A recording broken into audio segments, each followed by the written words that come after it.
cómo los factores climáticos influyen en el desarrollo de los cultivos. O sea, entendiendo cómo los factores climáticos influyen sobre la fisiología de la planta, cómo éstas modifican la fisiología y la dinámica fisiológica de la planta, entonces podemos entender cómo vamos a tratar de que estas estructuras puedan influir en forma positiva en el desarrollo de la planta y no al contrario, en forma negativa. O sea, ¿qué quiere decir esto? Que mi estructura en ocasiones, en lugar de que me apoye, me está modificando un proceso fisiológico que al final es negativo. Por ejemplo, una estructura que eleva mucho su temperatura, pues vamos a entender de que esa temperatura al final no me va a estar ayudando, me va a estar prácticamente perjudicando en la floración, en la fructificación, en la asimilación de nutrientes. Y todo eso vamos a hacerlo. Miren, aquí les presento nada más aquí para pantallar. ¿Sí están viendo ya mi pantalla? Sí, profe. Sí, profe. Ahí nada más para, Se ve. para presumir.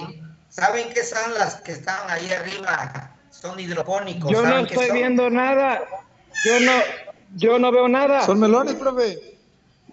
Sí, se ve, no, que tarda. Son sandías.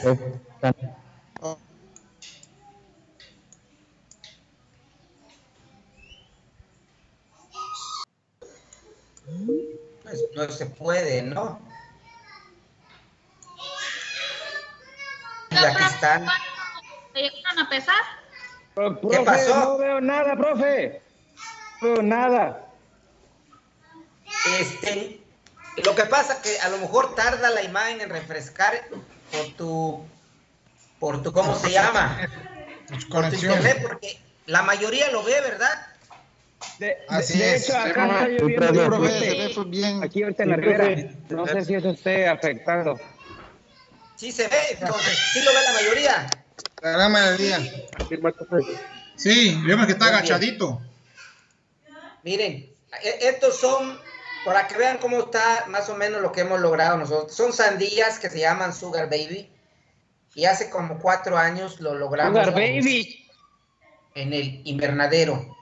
Y llegaron a pesar aproximadamente entre 2 kilos, 2 kilos y medio. Pues sacamos como unos 40 o 50 de estas unidades de sandía. ¿Sí? Fue una prueba y vimos que sí se puede dar. Entonces quiere decir que sí es posible obtenerlo por hidroponía. Miren, el sustrato prácticamente, si se dan cuenta, es pura gravilla. Pura gravilla. Aquí también tenemos pepino que obtuvimos también en el túnel donde el que construí. Bueno, todas estas estructuras yo las construí. Esta donde está aquí yo construí la parte de arriba, le puse el techo y implementé todo mi sistema de riego hidropónico. Este también es hidropónico, pero en bolsas dentro del túnel que está al lado de biotecnología. Lo mismo acá, aquí es con tomate, pero este no es hidropónico, es tomate en suelo, ¿sí? Pero es orgánico, prácticamente no le metimos nada de fertilizante, solo orgánico, ¿sí? Utilizando un producto que nosotros hacemos como el que le llaman supermagro, ¿sí? Bueno, este es cuando yo estaba todavía más joven, hace 20 y tantos años. Pues es práctica, ahí está, 2007.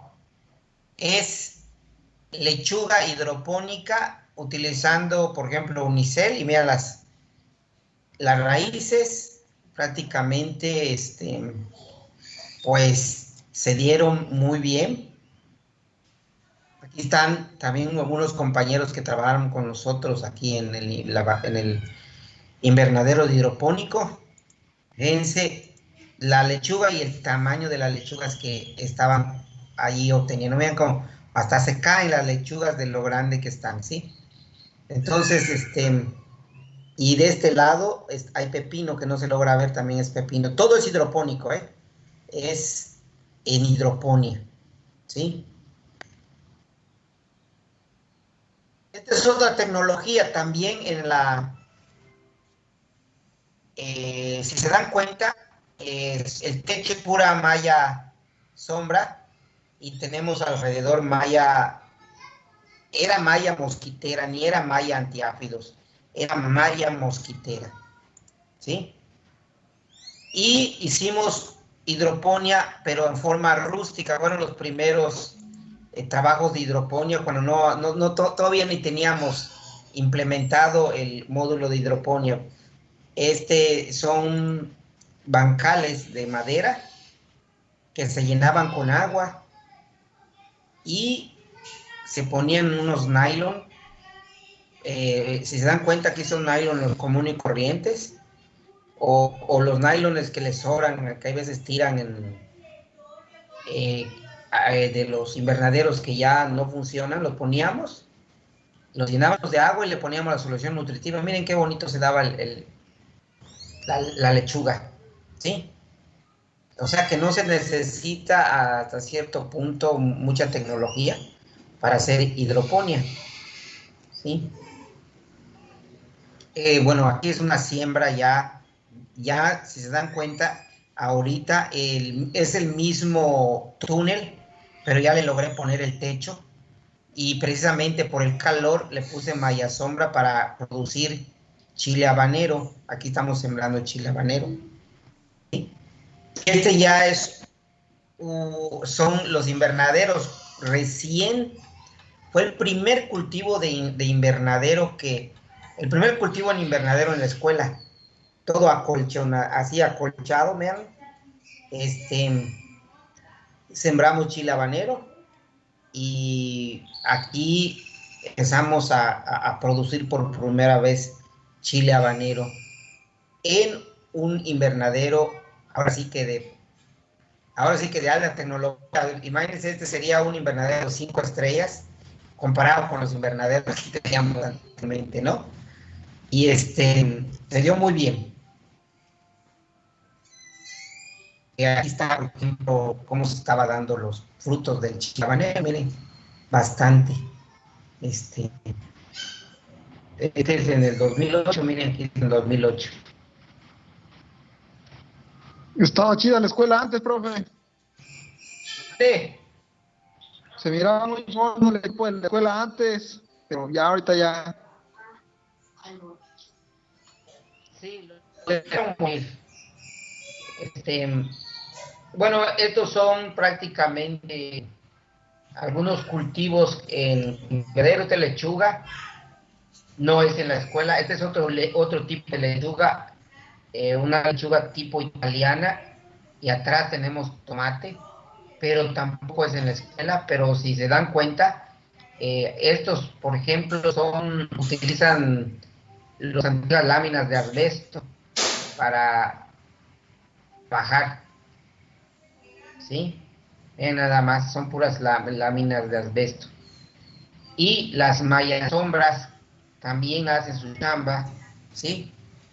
Ahí la estructura es tipo sierra, ¿no, profe? Mande. Ahí la estructura es tipo sierra, parece, ¿no? Sí, aquí no es un tipo túnel. Aquí es un semillero donde se va a producir planta lleno completamente de malla sombra y completamente cerrado, ¿sí? Y es para hacer flores. Es un invernadero para plántulas de ornato. Bueno, entonces, ¿qué es lo que vamos a ver? Esto nada más es una pequeña intro para que vean que sí se puede. Desgraciadamente, creo que se puede hacer algo con ustedes. Si no, lo vamos a dejar solo en pura teoría, ¿no? Pero sí hemos trabajado, hemos sacado muchos cultivos.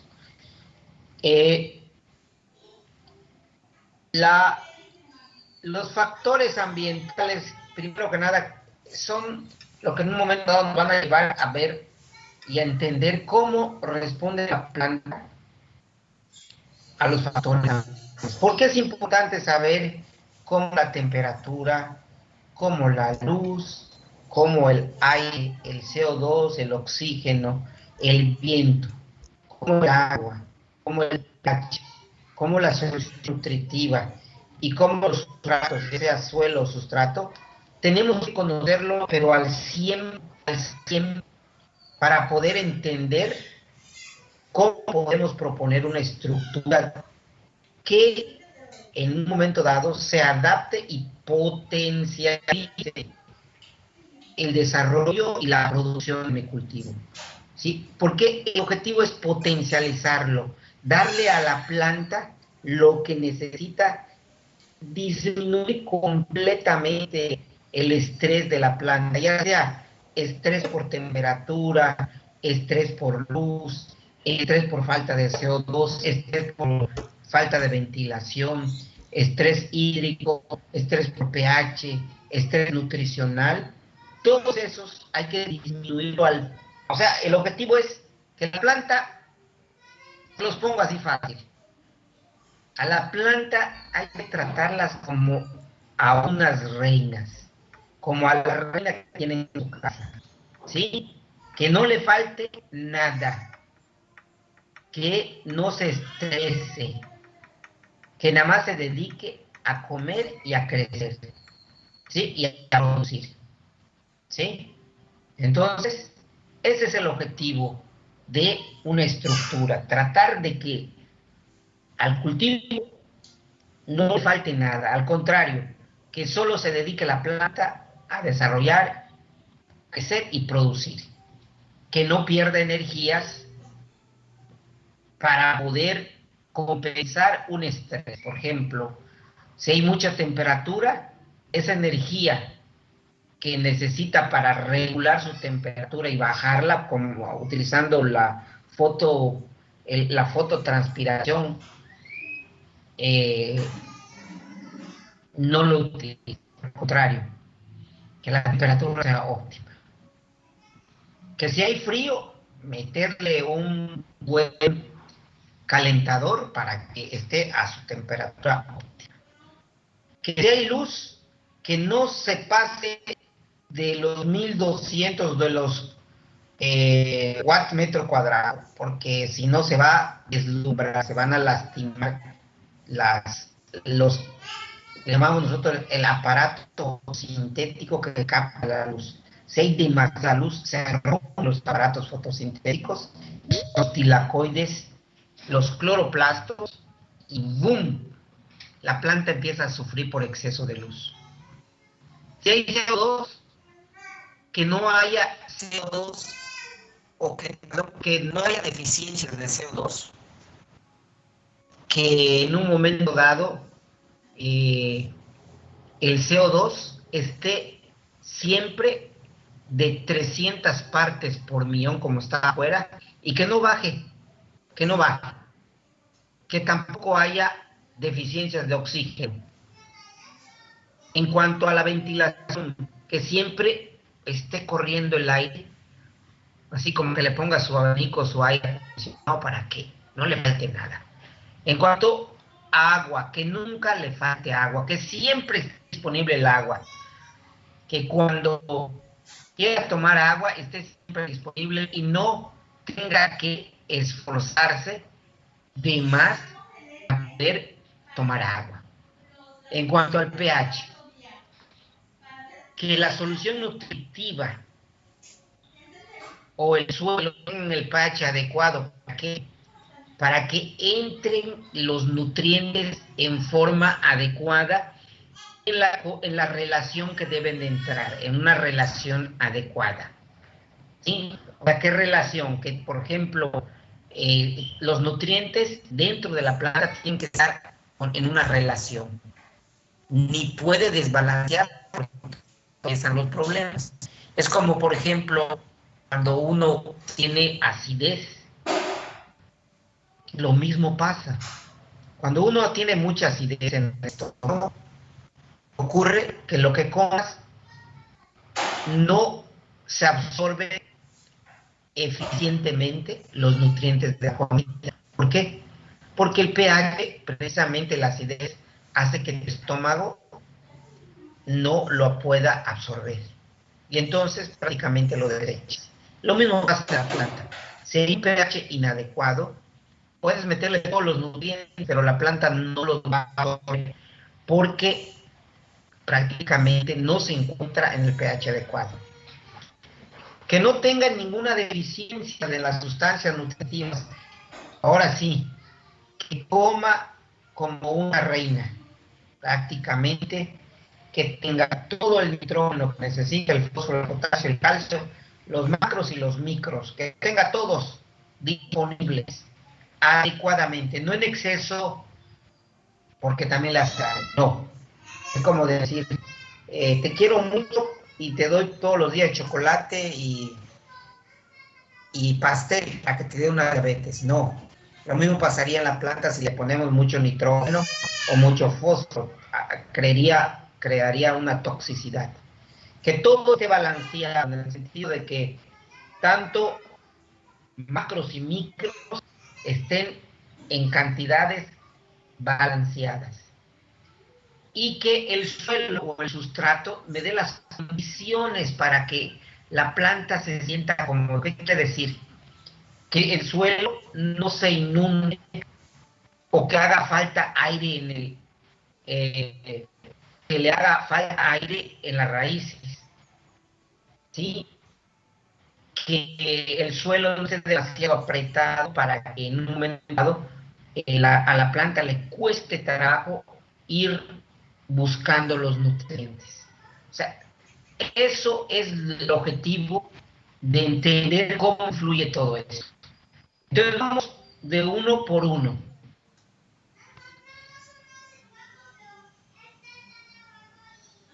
Primero, la temperatura. ¿Cómo influye la temperatura en las plantas? ¿Cómo influye? Primero que nada tenemos que definir qué es temperatura.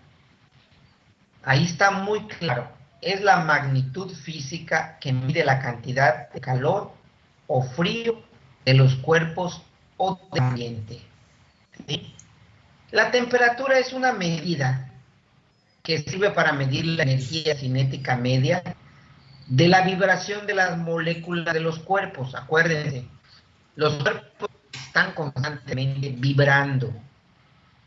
O sea, no lo vea uno, pero vibra.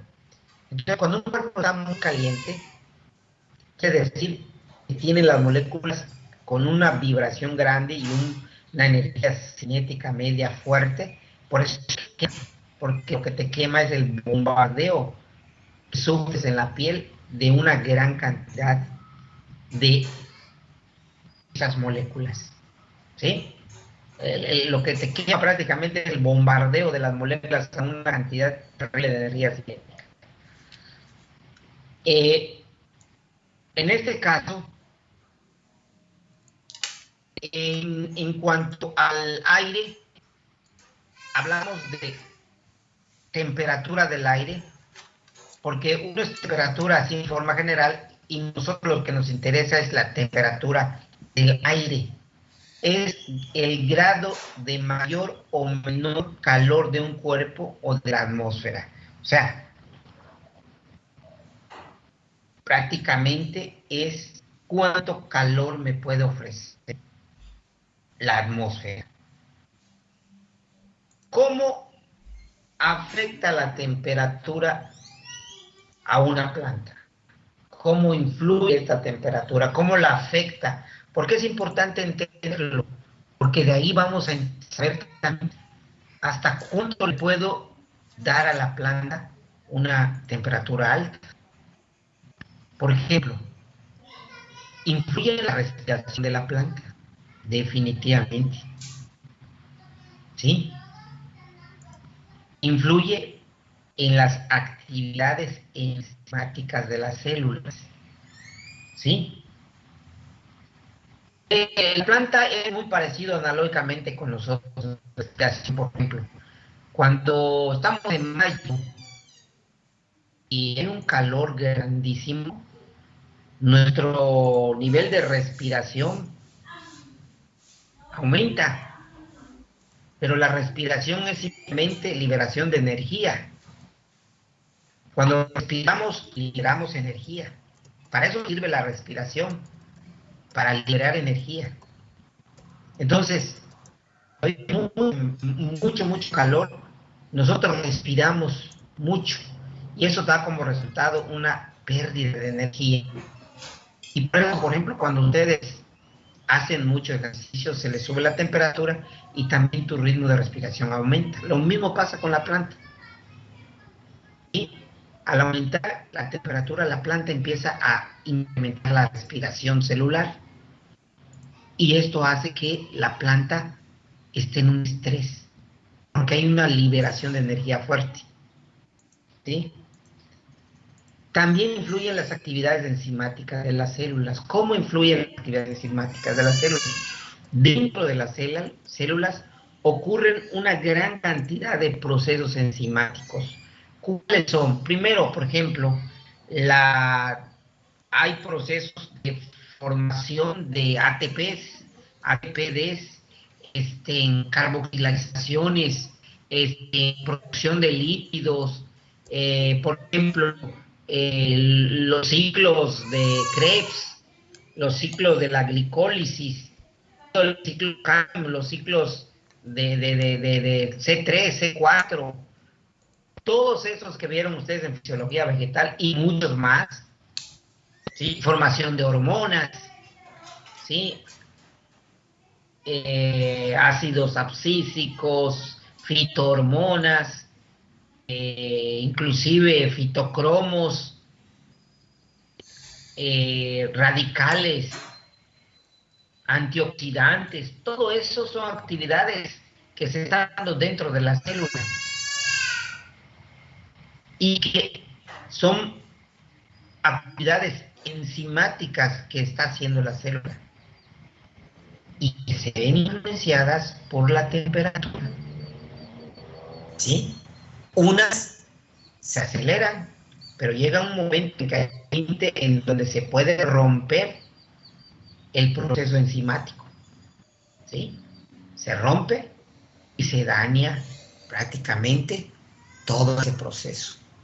Y es cuando vienen problemas.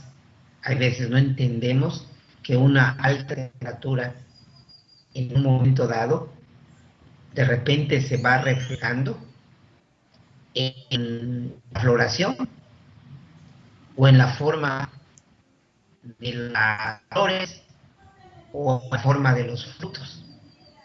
Muchos dicen, no sé, hubo un problema de que están los frutos medio amorfos, chuecos, blancos, y quién sabe qué está pasando. ¿Ah? Hubo un proceso enzimático debido a algo que lo modificó. Por ejemplo, a veces el chile habanero, algunos chiles habaneros quedan blancos, o les tocan algunos chiles habaneros que se ponen blancos.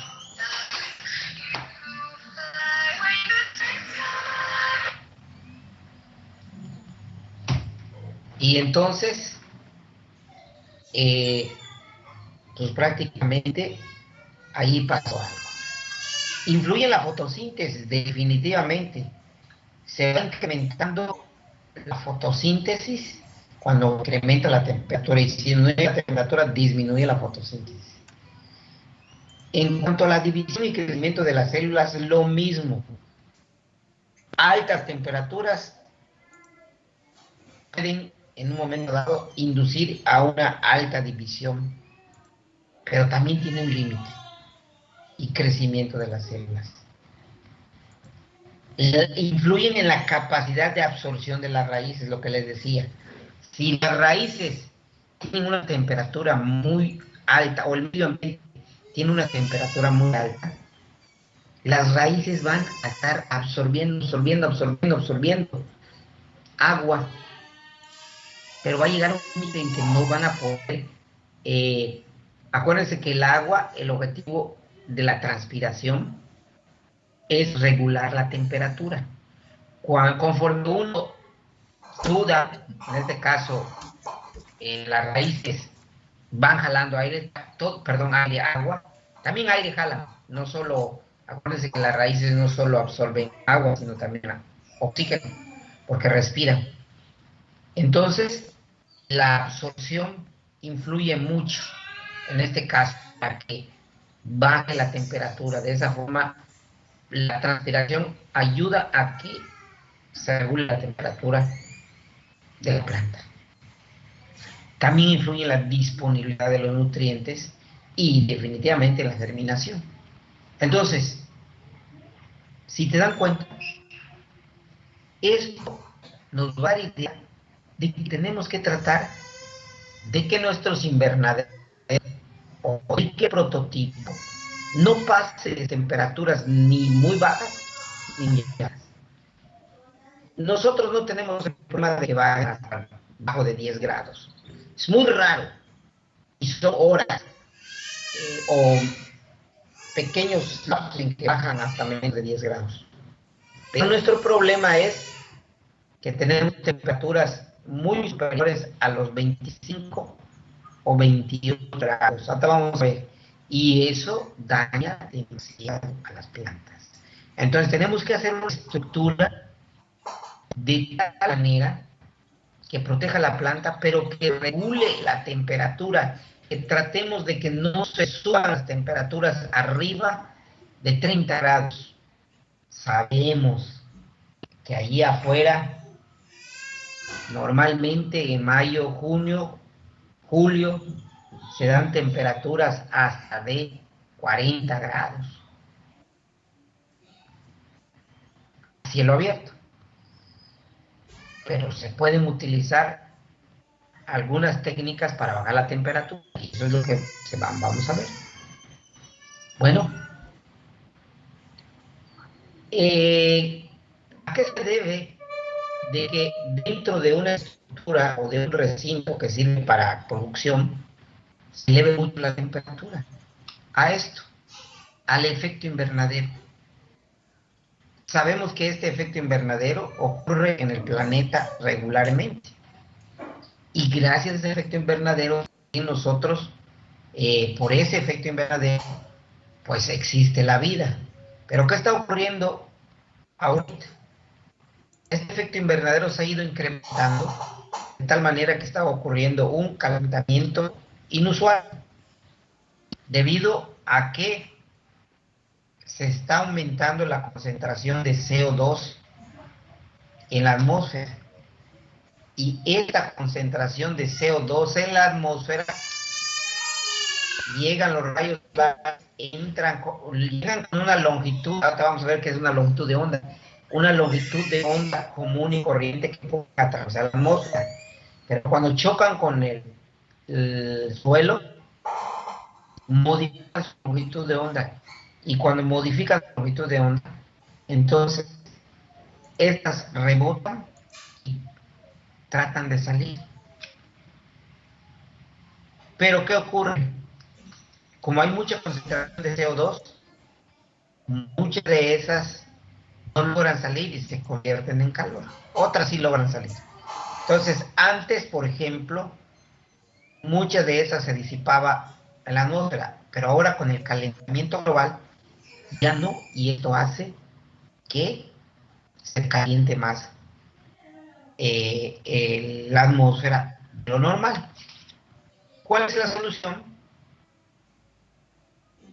Disminuir el CO2 que hay alrededor de la Tierra. ¿Quiénes lo pueden disminuir? Son dos: plantas y suelo. La planta y el suelo son dos prácticamente recursos que nos pueden salvar de ese calentamiento. Por eso dentro del invernadero pasa lo mismo que en la Tierra. Las plantas, si tú llenas de plantas tu invernadero, pues prácticamente estás tratando de que ese CO2 disminuya. ¿Por qué va a disminuir? Porque lo va a absorber la planta, y en un momento dado puede ser que disminuya el calentamiento. Por eso, un invernadero, aunque ustedes no lo crean, se calienta más un invernadero cuando no hay plantas que cuando hay plantas. Un invernadero se daña más cuando no tiene plantas. Cuando tiene plantas, se daña menos porque las temperaturas bajan, porque las plantas regulan la temperatura. ¿Sí? Profesor, Dime. es una pregunta. Cuando hay muchas plantas, el CO2 se convierte en oxígeno, pero no tener mucho oxígeno también es malo. Forma un ozono que daña la planta. A ver, el CO2, ¿qué dices? A ver, ¿cómo? El CO2 se absorbe por la planta y se convierte en oxígeno. Pero si hay exceso de oxígeno, no es malo para la planta formando ozono. No, no se da. Un O3, el ozono es O3 y el oxígeno es O2. Entonces, tiene que haber una reacción muy con la radiación para que se puedan unir las tres moléculas. No se da. No se da. De hecho, en un invernadero no se da. Está terriblemente difícil que se dé a ese fenómeno de ozono. Es que recuerdo una clase con el profe Madariaga, en el cual decía los niveles, ni mucho dióxido ni mucho oxígeno. Tiene que estar en su nivel todo. Mire, el oxígeno, afuera normalmente tenemos 300 partes por millón de CO2, ¿sí? 300 partes por millón es lo normal. Ahorita ya subió como a 350 por el calentamiento global. Y las plantas en la mañana, en el día las plantas absorben CO2. O sea, es lo que comen. O sea, el CO2 es la principal comida de las plantas, es el nutriente principal. 95% de lo que consumen las plantas es CO2. O sea, es un nutriente como el nitrógeno, fósforo y potasio. ¿Sí? Lo obtienen del aire. O sea, es su sustrato principal y lo consumen.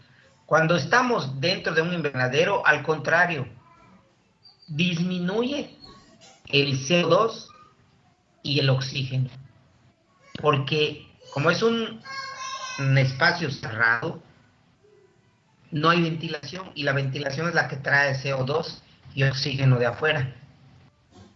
Por eso, al contrario, en un invernadero o en una estructura puede haber deficiencias de oxígeno y deficiencias de CO2. ¿Sí? ¿Por qué? Porque no lo trae la ventilación. ¿Sí? Y no creo, porque como están prácticamente trabajando las plantas lo absorben. Es más, una planta, se han hecho pruebas de que te puede soportar hasta 800 partes por millón de CO2. 800 partes por millón. Y la planta puede hasta duplicar su producción con 800 partes por millón. ¿Sí? Pero sale muy caro aumentarlo. Sí, a eso se llama, lo vamos a ver al final de este tema, se llama fertilización carbónica. Se utiliza. Bueno, aquí está el otro efecto invernadero, más claro, como llega la luz, sale y se forman diferentes longitudes de onda. Esta es una forma de disipar el calor que llega al sol. Aquí está la temperatura y el efecto invernadero. Llegan los rayos de luz, chocan con la tierra y se convierten en rayos de calor, que esto hace que tengamos cierto calor en la atmósfera. ¿Sí? En un invernadero pasa lo mismo. Llega el rayo de luz, como aquí tenemos una cubierta transparente, boom, pasa, choca y se convierte en calor. Ese es el objetivo del efecto invernadero, aumentar el calor. En el caso de nosotros, te decía, tenemos que tratar de que el calor no sea más de 30 grados, 28 grados, porque tal lo van a ver. A eso, después de los 30 grados, todas las plantas empiezan a... Bueno, debido a que la temperatura es uno de los elementos más importantes para tomar en cuenta en la agricultura, porque influye en muchos procesos, ya lo vieron, en el cultivo y en la planta, se han acuñado algunos términos para poderlos manejar en la agricultura. Aquí están algunos términos. Temperatura mínima letal. Es aquella por debajo de la cual se producen daños en la planta. Por eso se llama mínima letal. Aquellas por debajo de la cual se producen daños en la planta. Cada planta, cada especie, tiene su temperatura mínima letal. O sea, cuando llega, ya la planta no se recupera. Por ejemplo, cuando llegan las heladas, o esta vez que hubo en el norte del país grandes heladas y granizadas, esas prácticamente matan a todos los, ahora sí que a las plantas, porque llegan a su temperatura mínima letal y prácticamente las células revientan, ¿sí? En el extremo nos vamos ahorita, temperatura máxima y mínima biológica. Temperatura máxima y mínima biológica. Este es mínima letal, aquí es temperatura máxima y mínima biológica. Por encima o por debajo de estos valores, la planta no desarrolla adecuadamente las fases vegetativas: floración, fructificación y maduración. ¿Qué quiere decir esto? La planta vive, está viva, pero llega un momento en que estas fases vegetativas, floración y fructificación y maduración, se ven afectadas. Por ejemplo, temperatura mínima normalmente para el tomate menor de 10 grados centígrados. Se llaman biológicas. ¿Por qué? A los 10 grados, la planta, abajo de los 10 grados, la planta deja de hacer todo tipo de funciones y queda latente. Simplemente no hace nada. Se aletarga prácticamente, únicamente para sobrevivir. Y si nos vamos al máximo, arriba de 30 grados. 30, 35 grados, ya, o sea, sí viven, pero se ven afectados todas estas. Arriba de 30, 35 grados, primero, la planta va a empezar a tener problemas de floración. Tira sus hojas, aborto de flores. ¿Por qué? Falta de polinización, porque está muy arriba. En cuanto a la fructificación, empiezan a haber problemas en cuanto a lo que es el pegado del fruto, ¿sí? Los frutos empiezan a caerse. ¿Por qué? Porque son temperaturas máximas.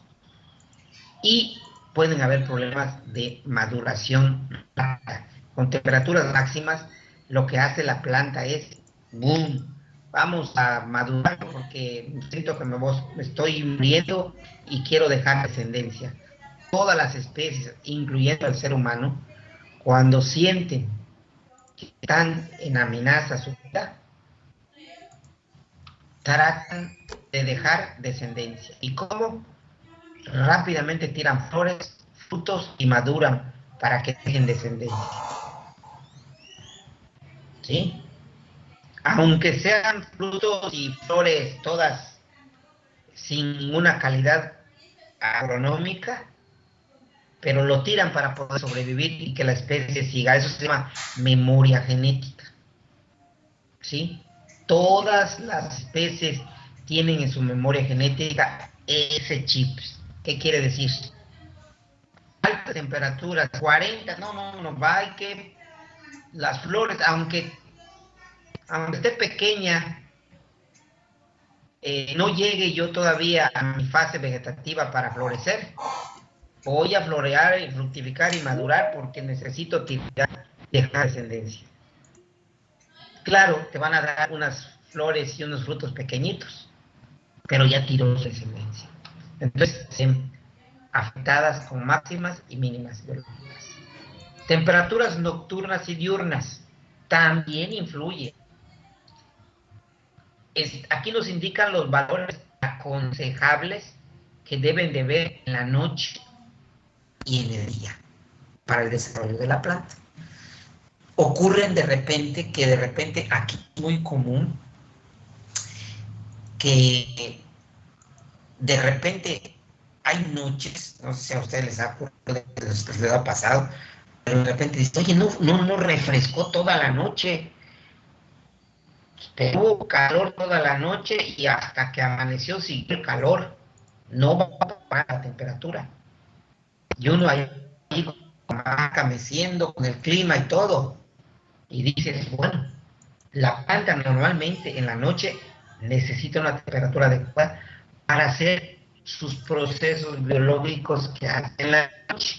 Acuérdense que hay una etapa luminosa y una nocturna de la planta.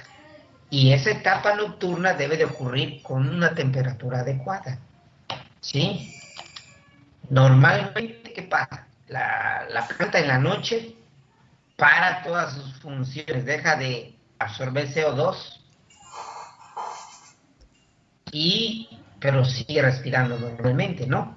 Deja de absorber CO2, que es lo que come. Disminuye a un 80% la absorción de agua y de nutrientes. Y en la noche, como ya es de noche, entonces empiezan la producción en la noche de las hormonas que van a dar como resultado que se inicie, por ejemplo, el proceso de floración, de fructificación y maduración.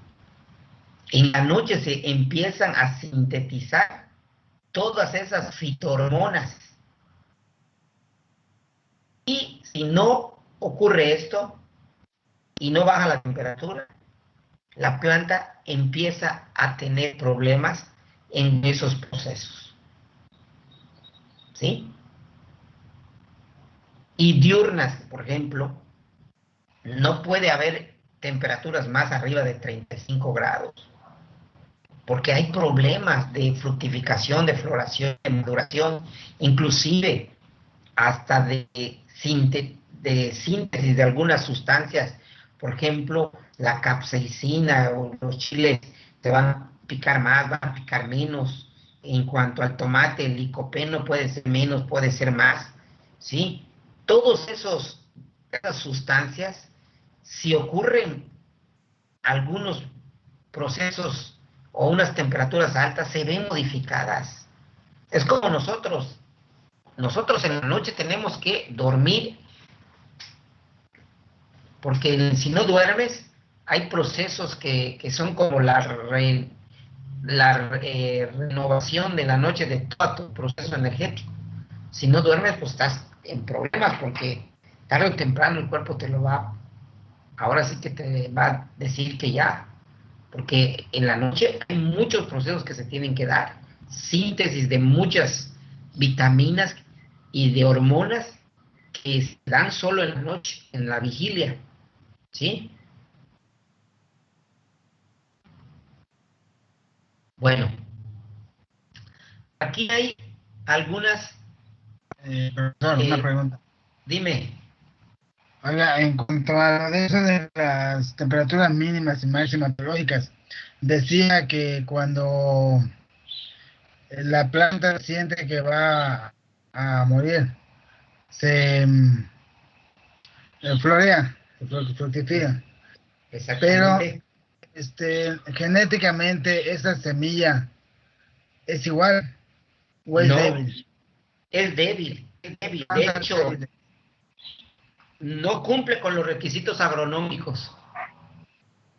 Es como las personas, cuando no han desarrollado completamente y muy jóvenes tienen hijos, ahí puede haber problemas. Igualito, se llama memoria genética. Memoria genética. Sí. Gracias, Porque Todas las especies tienen eso, tienen en su memoria genética la sobrevivencia, miles y millones de años han sobrevivido. Entonces, si están en peligro, rápidamente pasan a la fase, como le llaman nosotros, de pasiva a excitada, y entonces se empiezan a generar, ahora sí, que todos los procesos para sobrevivir, ¿sí? Y lo mismo pasa con el ser humano. Cuando las personas están en forma pasiva, que es lo mejor, todo controlado, pero cuando pasan a la forma excitada, la forma en la que todo tu sistema biológico, pues empieza a trabajar al doble, y entonces cuando vienen las enfermedades, ¿sí? Porque muchas funciones no se van a llevar a cabo, como decir. Bueno, aquí las temperaturas para algunas especies. Por ejemplo, tomate, mínima de 0 a 2 grados. O sea, la planta muere prácticamente 2 grados, casi todo. Pimiento, -1, aguanta más.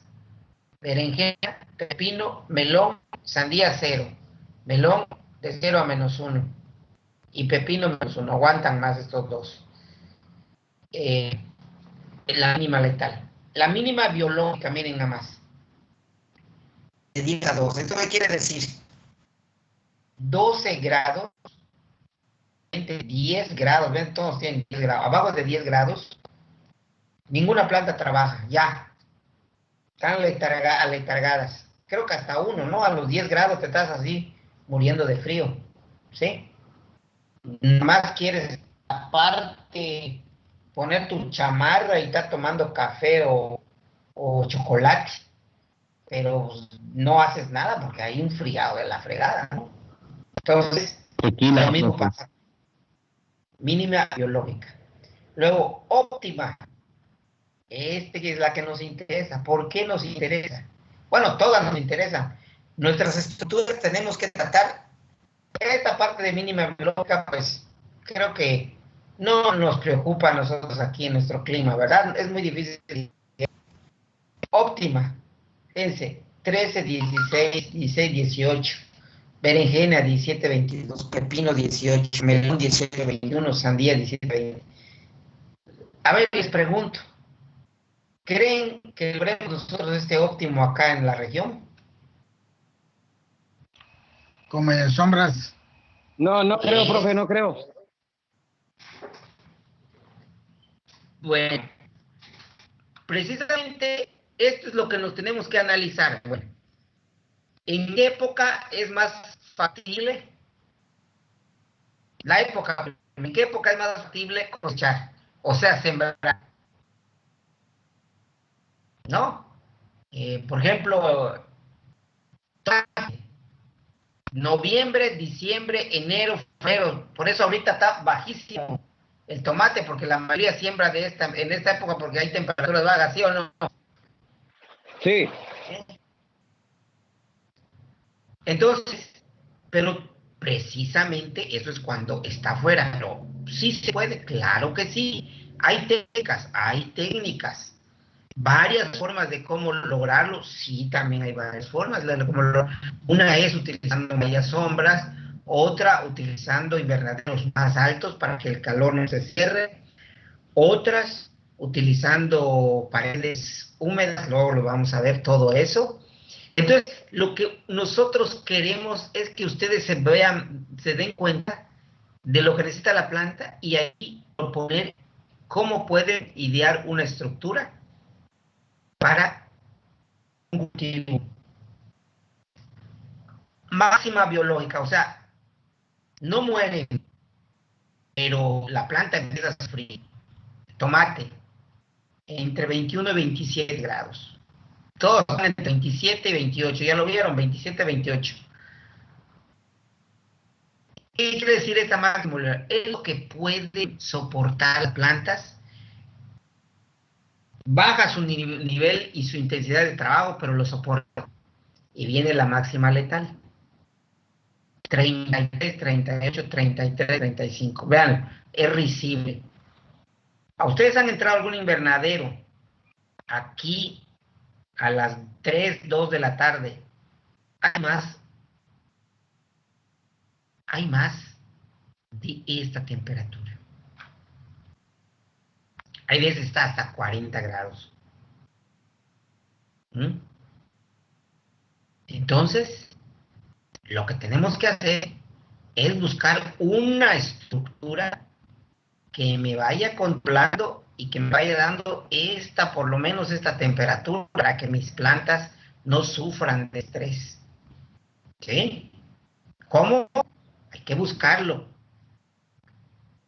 Les digo, mallas sombras, mallas sombra. Ahora, ¿cuál es el problema? Ahorita vamos a ver. Le pongo malla sombra, perfecto. Pero la malla sombra reduce la radiación y necesita radiación la planta para muchas cosas. Entonces estamos en un dilema. Queremos disminuir la temperatura, le pongo malla sombra, pero también disminuir la radiación. Y la radiación hace que las plantas se elonguen, se aílen. Y entonces, ¿qué hacemos? Tenemos que, como ingenieros, buscar una manera de cómo resolver el problema.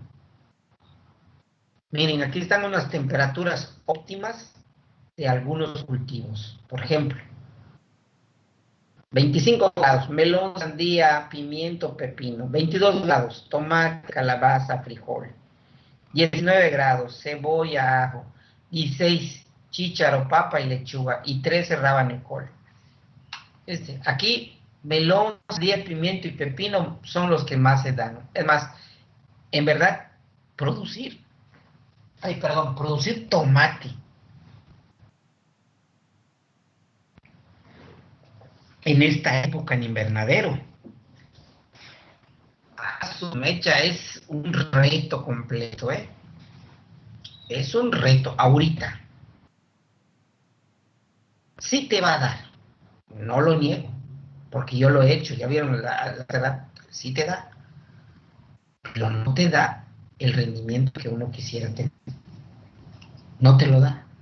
Normalmente un tomate en invernadero te puede dar hasta 8 racimos, y cada racimo de 5 a 8 tomates. ¿Sí? No te lo da. Entonces, pero si la arriesgas, adelante, ¿no? Solo que es un tomate que le tienes que meter una gran cantidad de químicos para disminuir todos los problemas que se vengan por las altas temperaturas. O sea, es una prueba.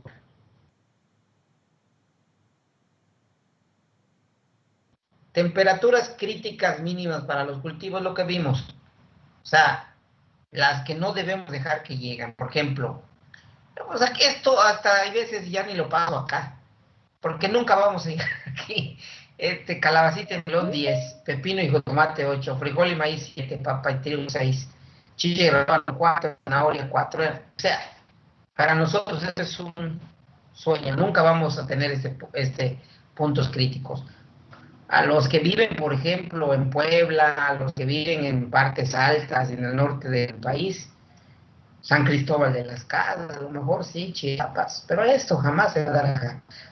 Esto no me preocupa acá. Límite de tolerancia de las plantas a las bajas temperaturas. Ahí está. Límite de tolerancia. Resistencia media a heladas. Bueno, en este caso, baja resistencia a heladas, no resiste heladas. También no tiene caso verlo, porque aquí nunca va a helar, ¿sí? De hecho, nunca hiela. Entonces, esos son para las zonas frías, ¿no? Pero ahí está. Límite de tolerancia de las plantas a las bajas temperaturas.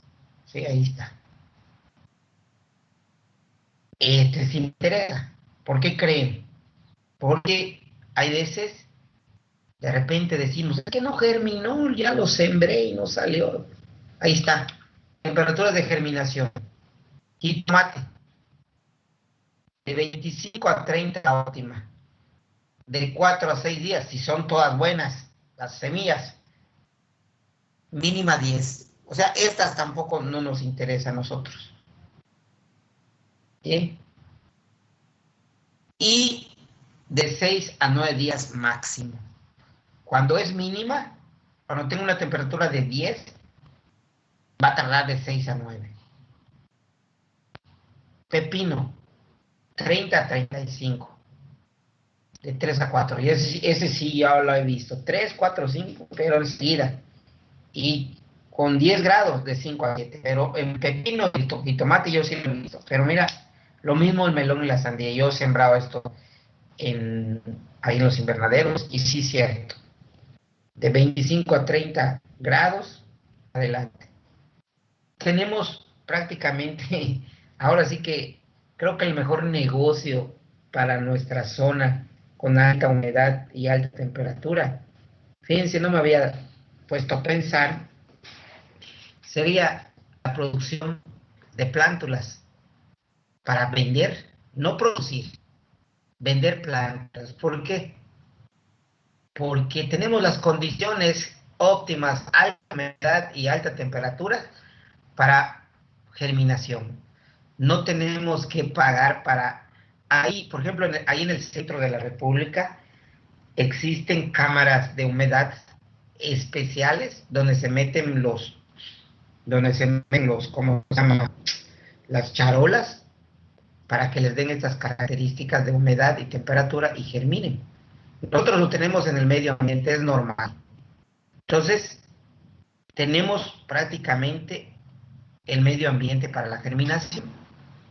¿Sí? Entonces, a lo mejor nos sirve más dedicarnos a producir plantas a nivel nacional y venderlas, porque aquí pues, están las condiciones adecuadas. Nada más hay que cuidar los virus, tener semillas certificadas, pero tenemos buenas condiciones para producir plántulas.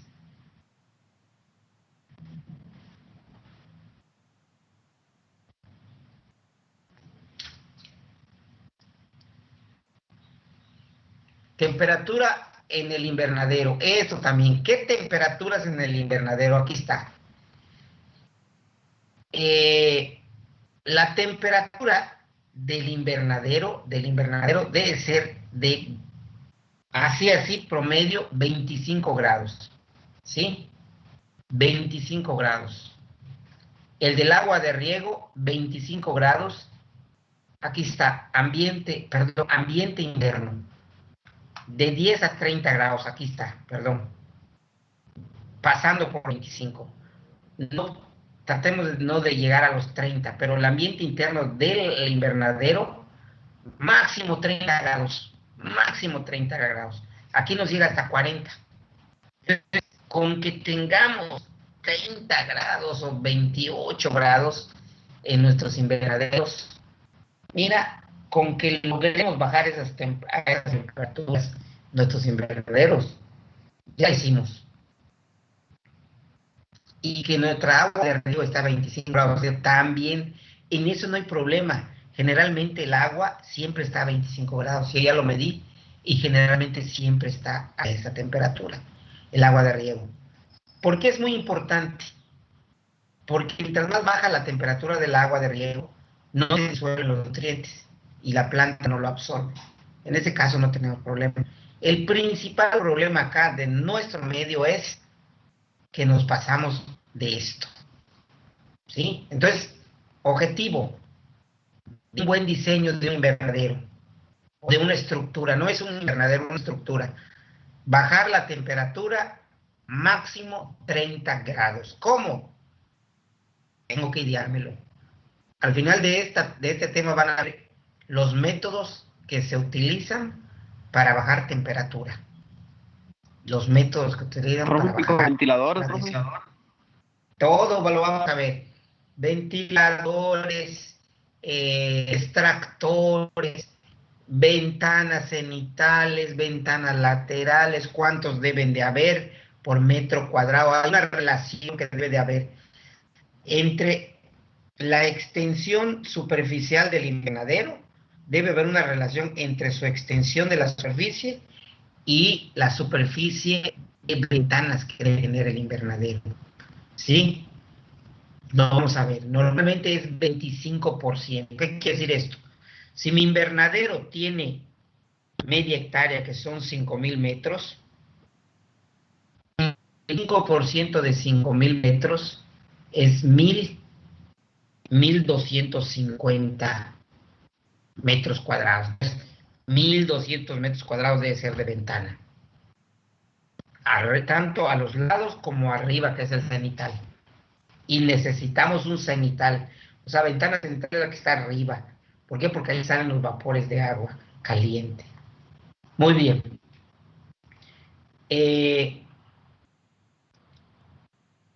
Dice, la temperatura afecta todas las actividades químicas y biológicas del sustrato. Vamos al suelo. ¿Sí? De acuerdo a las temperaturas de la planta reduce su absorción y aumenta su transpiración. O sea, también, no sé si alguna vez ustedes han ido al invernadero en bolsas de tierra, en bolsas de plástico negro, agarren el suelo y van a ver cómo les quema. Inclusive, en el suelo dentro de un invernadero, chéquenlo y ven cómo quema el suelo a las 2 de la tarde. Está caliente. Entonces, tenemos que, en un momento dado, tratar de que esa temperatura no suba. Dice, la temperatura del aire debe ser ligeramente más fría que la del suelo o sustrato. Aquí están algunos ejemplos. Arroz, su sustrato debe ser 25 grados. Maíz de 20. Trébol, trigo, 20. Ahora, normalmente si tú vas a las 2, 3 de la tarde en un invernadero de acá, mides la temperatura del suelo como en 35, 40. ¿Sí? Y la del aire está mucho más. ¿Cómo disminuyo esa temperatura del sustrato o del suelo? Utilizando acolchados de color, ese acolchado de color gris que refleja, gris plateado pues, que refleja la radiación. Otra, poner gravía, la gravía blanca se le extiende y luego se riega para que baje la temperatura. Son técnicas que les estoy pasando al costo. Se riega para que baje la temperatura tanto del suelo como del medio ambiente. Muy bien. Lo vamos a dejar ahí porque ya son, no me gusta dar siempre completamente las 2 horas, pero estas clases son las más importantes porque de ahí ustedes van a tener mucha información cuando sus plantas se estén estresando y se pregunten a qué se debe. Por lo tanto, también dentro del invernadero es importante tener un pequeño estación climática. Si no, puedes comprar un termómetro, un determinada humedad y uno de radiación para que cheques cómo va todo eso, para que puedas entender lo que está pasando. ¿Hay alguna pregunta hasta ahí? ¿Nos va a compartir diapositivas, profe? Claro, hija, ¿por qué? Nada más, porque dice usted que nos va a servir de mucho. Entonces, sí se los voy a compartir, lo voy a convertir en PDF para subirlo porque está muy pesado, ¿sí? Entonces, si no hay ninguna pregunta,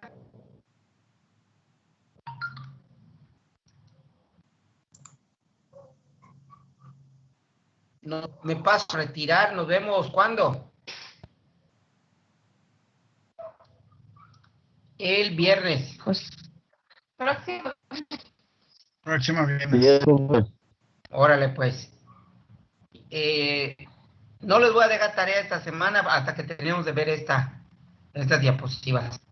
¿Sí? Ok, profe. Gracias. Dime. Ya te puse, ¿sabes, cámara? Te puse tus... Nos vemos, muchachos. Bye. Bueno, Adiós, profe. que tenga Órale. buen- Profe, gracias. Ahí le vuelvo a enviar el trabajo, profe. Sí. Pisearme. Mañana, cabrones, ¿quién va a ir? Jonas, brother. Si no es quien quiera. Lo compartes, lo compartes. Sí, gracias, don Pedro. Gracias, Pedro, comparte. Gracias, Pedro.